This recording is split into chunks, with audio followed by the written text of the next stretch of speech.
dakwah ini tidak bergantung kepada satu figur. Dakwah tidak bergantung kepada satu sosok. Dakwah ini adalah risalah Allah, Dia yang akan menjaganya. Apabila Nabi Muhammad itu mati, apabila dia telah gugur, maka apakah kalian akan berbalik badan? Kalian akan tinggalkan risalah Allah Subhanahu wa taala ini? Tidak. Wa may yanqalib ala aqibaihi fala yadurrullaha syai'an. Dalam dakwah ini kita tidak mengkultuskan seseorang. Dalam dakwah kita tidak mengkultuskan figur. Dalam dakwah kita tidak mengkultuskan organisasi.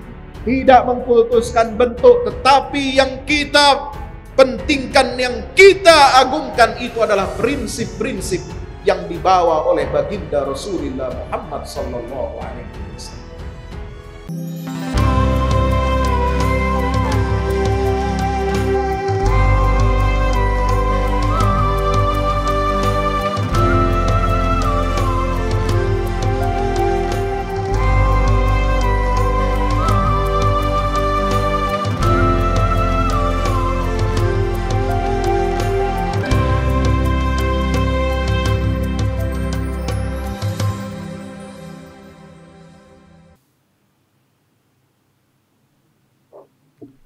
Innal hamdalillah nahmaduhu wa nasta'inuhu wa nastaghfiruhu wa nastahdihi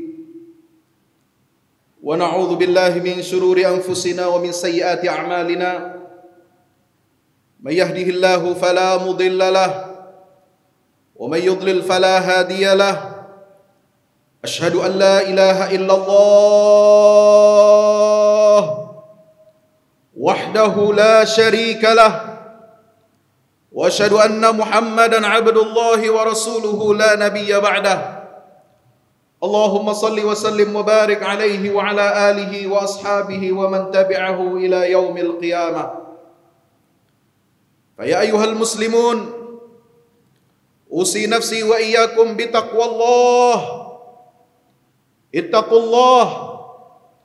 اتقوا الله حق تقاته ولا تموتن إلا وأنتم مسلمون يا أيها الذين آمنوا اتقوا الله حق تقاته ولا تموتن إلا وأنتم مسلمون يا أيها الناس اتقوا ربكم الذي خلقكم من نفس واحدة وخلق منها زوجها وبث منهما رجالا كثيرا ونساء واتقوا الله الذي تساءلون به والأرحام يا أيها الذين آمنوا اتقوا الله وقولوا قولا سديدا يصلح لكم أعمالكم ويغفر لكم ذنوبكم ومن يطع الله ورسوله فقد فاز فوزا عظيما. Bersyukur kehadirat Allah yang telah memberikan kita karunia nikmat baik yang zahir dan maupun yang batin.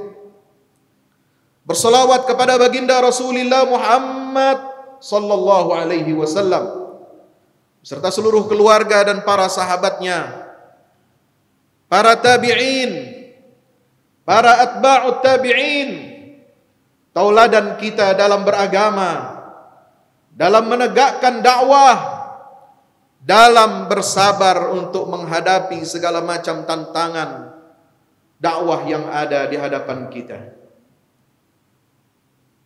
Pada kesempatan khutbah yang singkat ini, khatib berpesan dan berwasiat, mari kita sama-sama meningkatkan kualitas iman dan takwa kita kepada Allah Subhanahu wa taala dengan menjalankan sebenar-benarnya perintah-perintah Allah dan menjauhi semua larangan Allah Subhanahu wa taala. Al-Imam Hujjatul Islam Abu Hamid Al-Ghazali dalam kitab Ihya Ulumuddin pernah menulis bab tentang al-amru bil ma'ruf wan nahyu 'anil munkar. Apa kata beliau?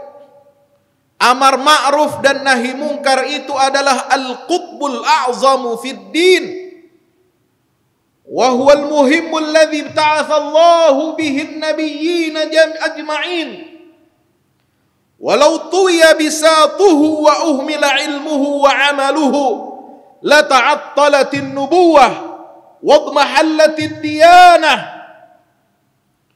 wa ammatil fatrah wa fashatid dalalah wa sya'atil jahalah wastashral fasad wattasa'al kharqu wa kharubatil bilad wa halakal ibadu wa lam yash'uru bil halaki illa yawmat tanad. Amar ma'ruf dan nahi mungkar adalah kutub terbesarnya agama. Dia adalah ajaran pokok yang diberikan oleh Allah Subhanahu wa taala menjadi tugas utamanya seluruh nabi dan rasul. Jika kewajiban itu ditinggalkan, dilipat, dimasukkan ke dalam laci meja, dilalaikan cara kita mengenal ilmu dan amalnya, maka nubuwah dan risalah Allah kepada para nabi dan rasul itu akan terhenti.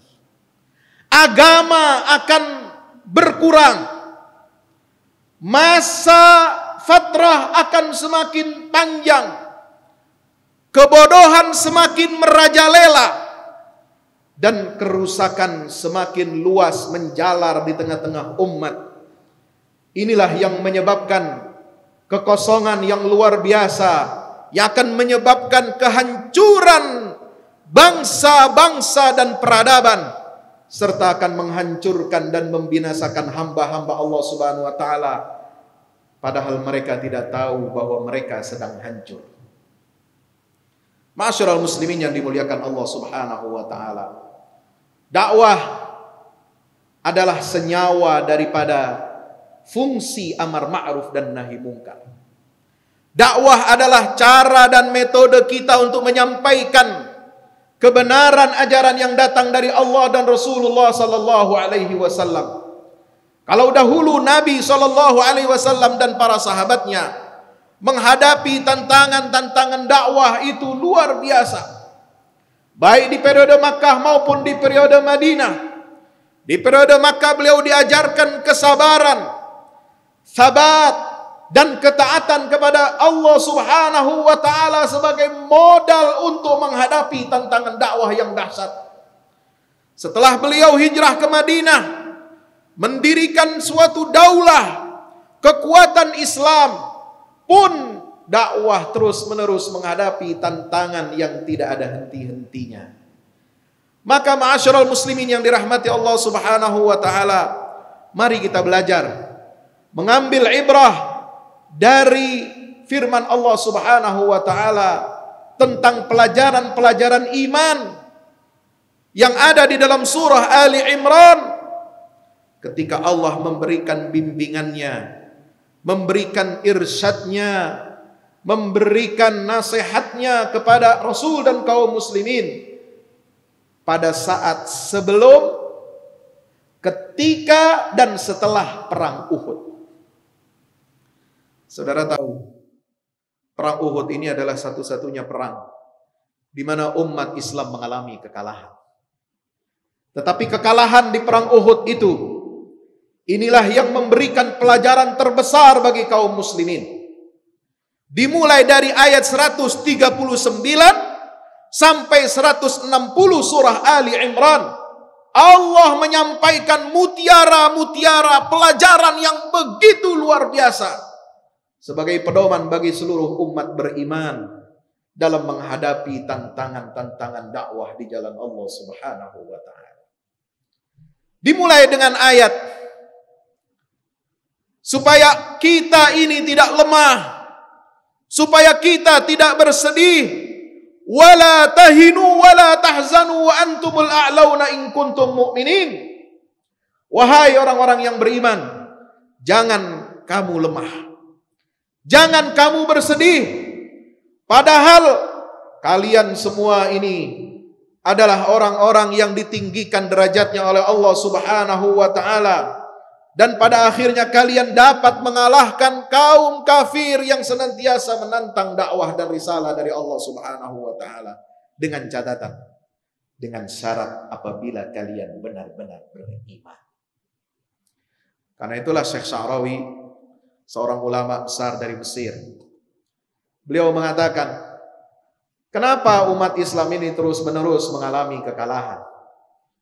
Di berbagai lini, di berbagai bidang. Bukan karena mereka semata-mata orang Islam ini lalu otomatis dijamin oleh Allah mendapatkan kemenangan. Tidak.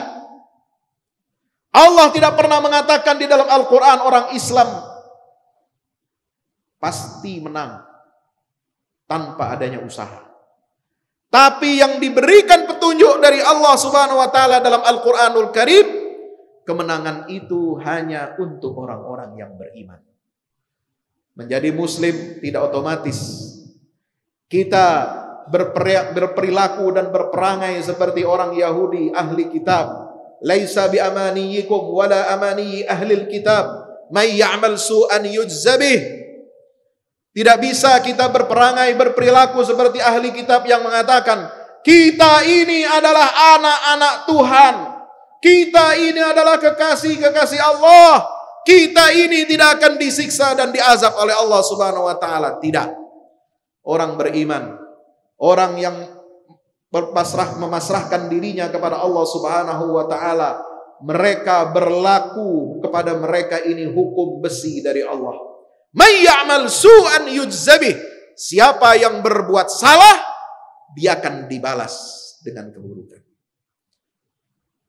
Siapa saja, mau orang itu beriman, mau orang itu tidak beriman, mau dia orang Islam, mau dia orang kafir, kalau dia berbuat salah, pasti dia harus menanggung akibat dari kesalahannya.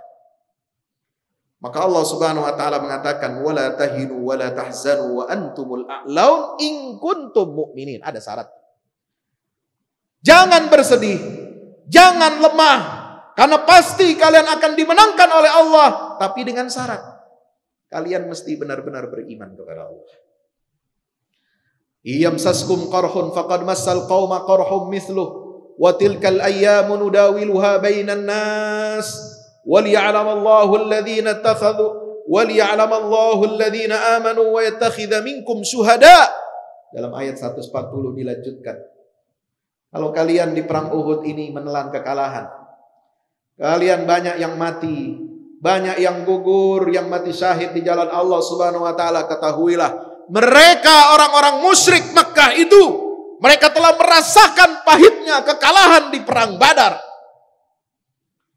Jadi apa yang kalian keluhkan? Jangan mengeluh. Kalau kita merasa kalah, jangan mengeluh. Jangan banyak mengeluh. Jangan banyak curhat. Kalau kita kalah, mereka pernah kalah, kata Allah Subhanahu wa taala. Itulah hari-hari dipergilirkan oleh Allah Subhanahu wa taala, wa tilkal ayyamu nudawiluha bainan nas. Apa hikmahnya kekalahan yang diderita oleh kaum yang beriman? Itu sebagai alat bagi Allah untuk menyeleksi kita. Liya'lamallahu alladhina amanu, supaya Allah menyeleksi kita orang-orang yang beriman. Mana yang tetap berada dalam keimanannya dan mana yang lari dari imannya. Makanya Imam Ibnul Qayyim Al-Jauziyah rahimahullah mengatakan, kalau agama ini terus-menerus umatnya diberikan kemenangan, maka kita akan kufur nikmat. Tapi kalau terus-menerus kita diberikan kekalahan, maka kita akan lari. Orang akan meyakini bahwa agama ini tidak benar karena kita kalah terus. Tidak. Tetapi Allah berikan kemenangan dan kekalahan itu berputar sesuai dengan syarat-syarat dan ketentuan yang berlaku. Kalau kita berlaku seperti apa yang ditetapkan oleh Allah dalam Al-Quran, Allah akan berikan kita kemenangan. Pun ketika kita menderita kekalahan, tetapi kita tetap dalam keadaan beriman kepada Allah Subhanahu wa taala, maka di situ terdapat banyak hikmah. Yang pertama, alat bagi Allah untuk menyeleksi orang-orang yang beriman. Yang kedua, Allah akan menjadikan di antara mereka yang gugur itu sebagai syuhada, sebagai orang-orang yang syahid di jalan Allah Subhanahu wa taala. Enggak gampang jadi orang yang punya predikat mati syahid. Dan dengan menghadapi tantangan dakwah inilah, ma'asyiral muslimin dirahmati Allah Subhanahu wa taala, itu semua bisa terwujud dengan baik. Berikutnya firman Allah Subhanahu wa taala mengatakan waliyumahisallahu alladhina amanu wa yamhaqal kafirin. Dengan kekalahan itu hikmahnya apa? Yaitu Allah ingin membersihkan orang-orang mukmin dari dosa-dosanya. Ya. Semakin kalau kita merasakan kekalahan, kita merasakan kepedihan, penderitaan, kita banyak beristighfar kepada Allah, kita banyak taqarrub mendekat kepada Allah, maka Allah bersihkan dosa-dosa kita. Dan dengan demikian wayam haqal kafirin, Allah akan menghancurkan orang kafir sedikit demi sedikit karena dosa-dosa mereka. Mereka sekarang menang, kata Allah. Mereka akan sombong, mereka akan takabur, mereka akan berbuat semakin zalim dan semena-mena di atas muka bumi ini. Dan itu menumpuk-numpuk kesalahan mereka pada saatnya yang ditentukan oleh Allah Subhanahu wa taala. Faquti'a dabirul qaumil ladzina zalamu walhamdulillahi rabbil alamin. Akan dicabut, dibinasakan oleh Allah Subhanahu wa taala, dan pada saat itulah orang-orang beriman berucap alhamdulillah. Segala puji bagi Allah Subhanahu wa taala, Tuhan semesta alam. Itulah yang dialami oleh Fir'aun. Dia sombong, fakadzdzaba wa 'asa, fahasyara fanada, faqala ana rabbukumul a'la, fa'akhadhahu Allahu nakala al-akhirati wal ula. Dia sombong, dia mendustakan, dia bermaksiat kepada Allah Subhanahu wa taala, terus-menerus dia ingkari risalah yang dibawa oleh Nabi Musa alaihi salam. Bahkan dia sempat berjanji, bersumpah dia akan beriman kalau Allah mengangkat penyakit-penyakit wabah yang dialami negeri Mesir, yang disimbolkan dengan apa? Dengan penyakit yang banyak. Arsalna alaihimut tufana wal jarada wal qummala wad dhafadi'a wad dama ayatin mufassalatin fastakbaru wa kanu qauman mujrimin. Sebagaimana yang direkam oleh Allah dalam surah Al-A'raf. Pun pada akhirnya mereka semua, Fir'aun dan bala tentaranya, ketika berada di dalam puncak kesombongannya, di dalam puncak kezaliman dan kesewenang-wenangannya, Allah hempaskan dan Allah binasakan pada saat Fir'aun berada di puncak kejayaan dan berada di tengah-tengah bala tentaranya. Ma'asyiral muslimin dimuliakan Allah Subhanahu wa taala. Berikutnya, pelajaran dari perang Uhud ini, kita belajar bagaimana Allah Subhanahu wa taala memberikan kita panduan agar kita sabat, agar kita istiqamah dengan ajaran Islam ini. Tidak peduli ada isu, kata Allah Subhanahu wa taala dalam Al-Qur'an ini, bahwa orang-orang musyrik mengatakan Muhammad telah mati, telah terbunuh. Patah satu, tumbuh 1000. Satu hilang, 1000 berbilang. Itu prinsip yang harus ada dalam diri dan jiwa orang-orang yang beriman. Wa ma Muhammadun illa rasul. Muhammad itu hanya seorang rasul. Qad khalat min qablihi rusul. Afa immata aw qutila qalabtum ala aqabikum. Wa man yanqalib ala aqibaihi falan yadurrullaha syai'a wa sayajzillahu asy-syakirin. وَمَا كَانَ لِنَفْسٍ أَن تَمُوتَ إِلَّا بِإِذْنِ اللَّهِ كِتَابًا مُؤَجَّلًا وَمَنْ يُرِدْ ثَوَابَ الدُّنْيَا نُؤْتِهِ مِنْهَا وَمَنْ يُرِدْ ثَوَابَ الْآخِرَةِ نُؤْتِهِ مِنْهَا وَسَنَجْزِي الشَّاكِرِينَ. Dakwah ini tidak bergantung kepada satu figur. Dakwah tidak bergantung kepada satu sosok. Dakwah ini adalah risalah Allah, Dia yang akan menjaganya. Apabila Nabi Muhammad itu mati, apabila dia telah gugur, maka apakah kalian akan berbalik badan? Kalian akan tinggalkan risalah Allah Subhanahu wa taala ini? Tidak. Wa may yanqalib ala aqibaihi falan yadurrullaha syai'a. Dalam dakwah ini kita tidak mengkultuskan seseorang. Dalam dakwah kita tidak mengkultuskan figur. Dalam dakwah kita tidak mengkultuskan organisasi. Tidak mengkultuskan bentuk, tetapi yang kita pentingkan, yang kita agungkan itu adalah prinsip-prinsip yang dibawa oleh baginda Rasulullah Muhammad sallallahu alaihi wasallam. Wa ma kana wa ka'ayyin min nabiyyin qatala ma'ahu ribbiyun katsir fama wahanu, jangan lemah. Wa mastakanu fama wahanu lima asabahum fi sabilillah wa ma dha'ufu wa mastakanu wallahu yuhibbus sabirin. Kita diperintahkan oleh Allah Subhanahu wa taala untuk bagaimana tidak resah saat menghadapi musibah, tidak merasa lemah, dan tidak pula merasa takut ketika kita menghadapi musuh. Dalam membela Islam, dalam membela risalah Allah Subhanahu wa taala, kita tidak boleh dihinggapi perasaan lemah. Fama wahanu wa ma dha'ufu, tidak boleh lemah. Wa mastakanu, dan kita tidak boleh merasa takut. Wallahu yuhibbus sabirin, dan Allah mencintai orang-orang yang bersabar. Bersabar itulah yang ditunjukkan oleh para nabi dan rasul. Bersabar itulah yang ditunjukkan oleh orang-orang saleh, para pendakwah-pendakwah hebat yang terekam jejaknya dalam Al-Quranul Karim. Ashabul Kahfi bersabar. Mereka uzlah masuk ke dalam gua dengan perintah Allah Subhanahu wa taala. Mereka bersabar. Banyak nabi-nabi yang dahulu dikucilkan, mereka bersabar. Nabi Yusuf, mimpi ayat surat Yusuf ayat yang keempat dan kelima. Kemudian datang mimpi raja ayat 43. Betapa sabarnya Nabi Yusuf alaihi salam. Karena buah dari kesabaran dan ketakwaannya itulah, maka mimpi yang indah yang beliau alami itu membuat orang lain hasad dan dengki. Sebaliknya Allah ganjar, Allah berikan balasan yang baik dengan hadirnya mimpi yang menakutkan bagi seorang raja Mesir, yang itu justru menjadi titik tolak kemenangan dan pertolongan Allah kepada Nabi Yusuf. Sampai ayat 100 Allah berikan kemuliaan kepada Nabi Yusuf alaihi salam. Masyarul muslimin dimuliakan Allah Subhanahu wa taala. Lalu Allah Subhanahu wa taala memberikan panduan kepada kita, apa yang menyebabkan kita ini kalah.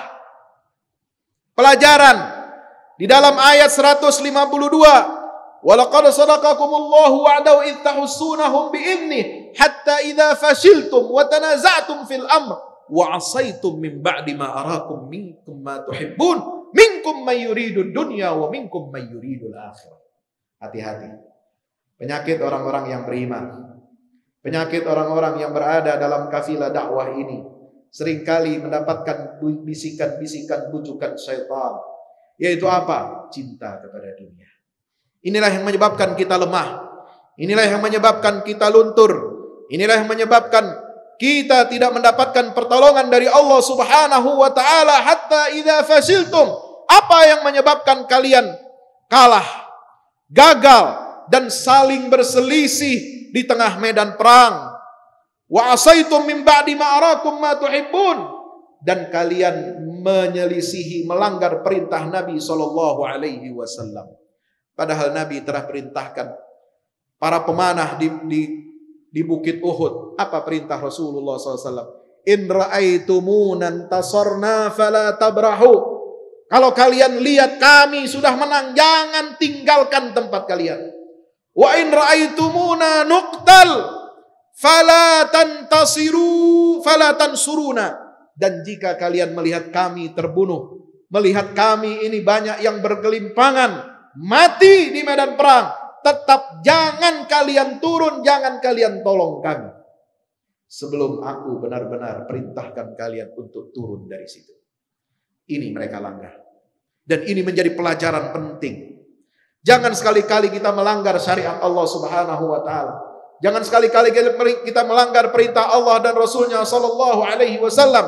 Kenapa? Minkum may yuridud dunya wa minkum may yuridul akhirah. Di antara kalian ada yang menginginkan dunia, dan di antara kalian ada yang menginginkan akhirat. Mudah-mudahan kita menjadi hamba-hamba Allah Subhanahu wa taala yang menjadi para pencari akhirat, para pencari surganya Allah Subhanahu wa taala, para pencari ridhonya Allah Subhanahu wa taala, sehingga kita dapat layak dan pantas untuk mendapatkan kemenangan dari Allah Subhanahu wa taala. Bagaimana caranya? Mari kita bersatu di bawah panji Allah dan Rasulnya sallallahu alaihi wasallam. Walladzina kafaru ba'duhum awliya'u ba'din illa taf'alu takun fitnatun fil ardi wa fasadun kabir. Orang-orang kafir saja bisa bersatu. Mereka bahu membahu, saling tolong menolong, saling melindungi satu dengan yang lainnya.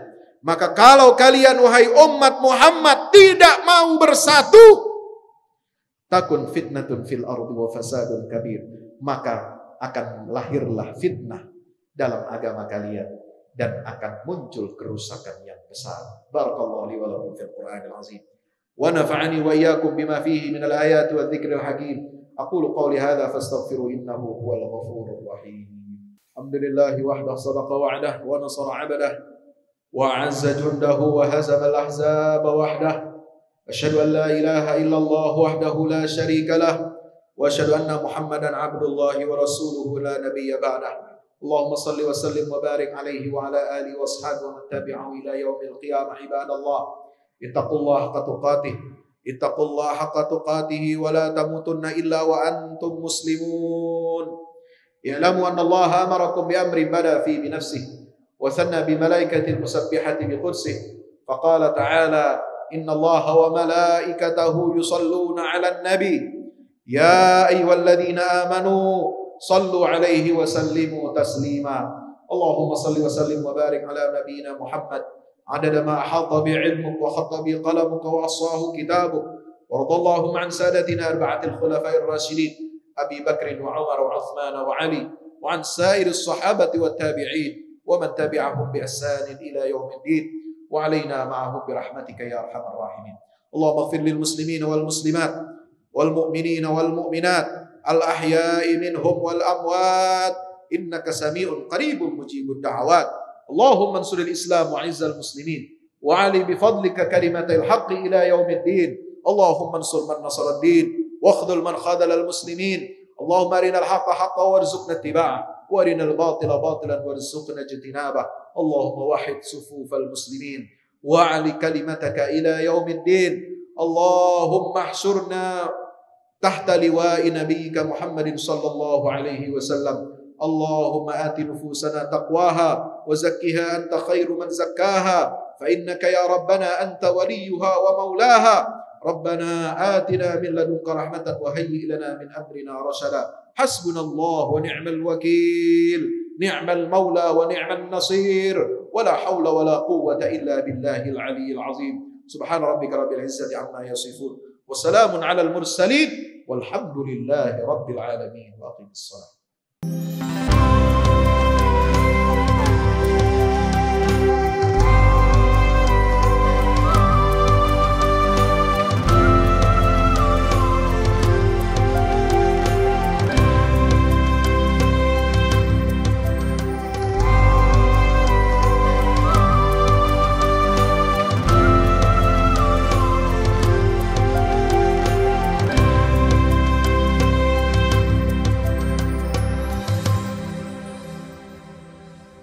Assalamualaikum warahmatullahi wabarakatuh. Teman-teman yang dimuliakan Allah Ta'ala, kami memang masih baru, tetapi kami ingin berkontribusi besar juga untuk dakwah ini. Sebagaimana sahabat Rasulullah Hassan bin Thabit yang berjuang untuk surga, maka kami juga betul-betul merindukan surganya Allah Subhanahu wa Ta'ala. Dalam catatan sejarah, hanya Hassan bin Thabit inilah yang memiliki mimbar di samping mimbarnya Rasulullah Sallallahu Alaihi Wasallam. Di mimbar itu dia membela kehormatan agama Allah dan Rasulnya. Di mimbar itu dia membela Islam. Di mimbar itu dia menyampaikan keunggulan dan kemuliaan agama Allah dan Rasulnya. Maka kita bisa melihat betapa mulianya keberadaan media, keberadaan mimbar yang berada di samping persis mimbarnya Rasulullah SAW. Oleh sebab itu kami juga mengajak teman-teman semua untuk ke surga. Dengan cara apa? Dengan cara kita yang sama. Kita berjuang lewat media. Media yang akan membumikan Islam rahmatan lil alamin di negeri kita ini dan juga ke seluruh penjuru dunia menembus batas hingga Allah takdirkan Islam ini jaya kembali. Mari salurkan infak media ke rekening Bank BNI Syariah 0631 748 573. Wassalamualaikum warahmatullahi wabarakatuh.